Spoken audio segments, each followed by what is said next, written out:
It was a weekend to forget for Liverpool. A late defeat to Crystal Palace, coupled with Arsenal's last gasp win, has stirred plenty of headlines. But while results didn't go our way, some pundits, particularly Gary Neville, seem to be getting a little carried away. You can almost hear the bitterness in his words. In today's video, we'll break down exactly what he's had to say about the Reds. Not only that, we'll also cover all the latest Liverpool news from the past 24 hours. There is so much to discuss in today's video, so be sure to like the video and subscribe to the channel for daily Liverpool content. But first, Real Madrid have been dealt a fresh setback, just weeks before their Champions League clash with Liverpool, as Dani Carvajal has been ruled out for up to a month with a calf injury. The Spanish right-back's absence is a double blow for Los Blancos. Not only is he already suspended for the trip to Anfield after receiving a straight red card in the dramatic 2-1 win over Marseille, but the injury now leaves him racing against time to feature at all in the group stage showdown on November 4th. The dismissal, handed out for an off-the-ball clash with goalkeeper Geronimo Rulli,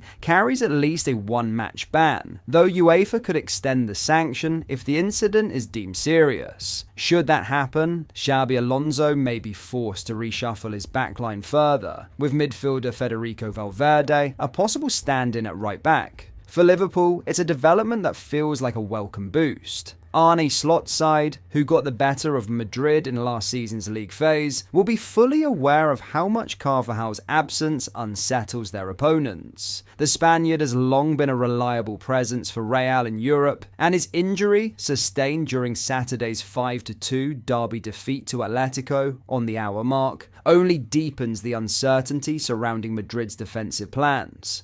Madrid confirmed the news on Sunday with a statement revealing Carvajal had suffered a soleus muscle injury in his right leg. His progress will be monitored, the club said, making it clear that his recovery is far from straightforward.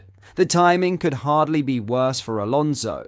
Madrid's preparations now involve juggling a patched-up backline ahead of their next Champions League trip, a long journey to Kazakhstan to face Khairat Almaty. David Alaba, Raul Asensio, Alvaro Carreras, Fran Garcia, and former Bournemouth defender Dean Huijsen are among the defensive options travelling east, but none provide the same assurance at right back. Meanwhile, Liverpool have their own watch to keep. Trent Alexander-Arnold, now in Madrid colours, faces up to 6 weeks on the sidelines and is in a race against time to be fit to play against his old club. Yet with Carvajal sidelined and possibly banned beyond the one-game minimum, the balance of disruption seems firmly tilted towards Alonso's side. That was already evident at the weekend, as Madrid failed to extend their lead at the top of La Liga, losing out to Atletico in bruising fashion.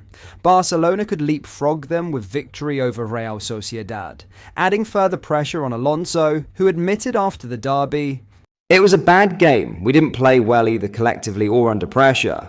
We weren't at the level we should have been. We're in a building phase. Today is our first defeat, and we have to draw conclusions from what happened. There are no excuses. We're hurt. It's a derby and a deserved defeat." Now, Gary Neville's words after Arsenal's dramatic late win over Newcastle have been making headlines, but from a Liverpool perspective, his verdict doesn't hold up. Neville claimed that Liverpool players' hearts would be sinking slightly after watching Arsenal close the gap in the title race. But let's be honest, that's not the reality on Merseyside. Liverpool are still sitting at the top of the Premier League table, still setting the pace, and still in control of their own destiny. Arsenal's late turnaround might excite pundits and their own fans, but it's not causing sleepless nights at Liverpool. This is a squad that has been through title races before, that knows how to handle pressure, and that has proven over and over again that they can rise above the noise. The facts speak for themselves. Last season, Liverpool finished 10 points clear of Arsenal. Over 38 games, Liverpool showed their superiority and their ability to keep their levels high across the course of a demanding campaign. Arsenal, for all the hype and dramatic wins, couldn't keep up. So why on earth would Liverpool suddenly feel rattled now, just because Arsenal grabbed a late winner? It makes no sense, and this is where Neville's bias shines through. As a Manchester United man, he's never been shy about throwing digs at Liverpool. It feels more like wishful thinking than serious analysis, trying to plant the idea that cracks are forming, when in reality, there's nothing to suggest that's the case. The Liverpool camp remains calm, focused, and locked in on their own performances rather than getting distracted by what Arsenal are doing. At the end of the day, Neville's comments tell us more about him than they do about Liverpool. He doesn't like seeing Liverpool on top, he doesn't like the idea of them dominating again, and so he looks for ways to chip away at the narrative. But Liverpool fans know better. This isn't a team with sinking hearts, it's a team with a winning mentality, one that's already proven it can stay the course and come out on top. In other news, Alexander Isak played the most minutes in a match for Liverpool so far at Crystal Palace, and Arne Slot has explained why the striker was pushed for longer.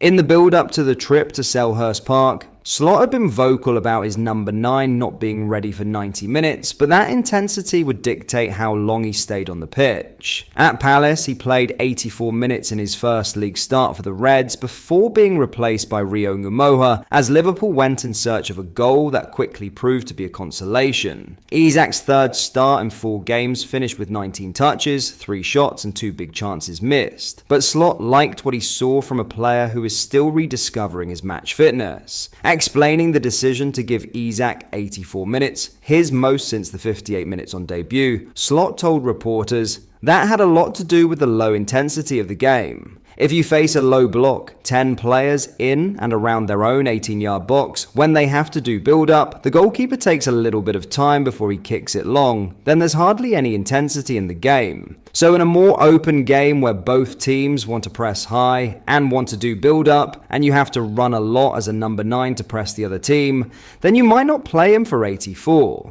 But in a game like this, which was low tempo, I think I can say that, with some bursts of counter-attacks from them, then your number 9 is mainly not so involved. He was close to a goal. He was very honest to stay on his feet. He got a little bit of a shirt pull, and that's why he was unbalanced when he had to shoot, and that maybe was just enough. A smart little push to get him unbalanced. But he came closer and closer to a goal, but in the end, he didn't score. Quite a good performance from him. Liverpool are understandably easing the Swede into his game time, and there will be no shortage of patience when it comes to him settling into the side.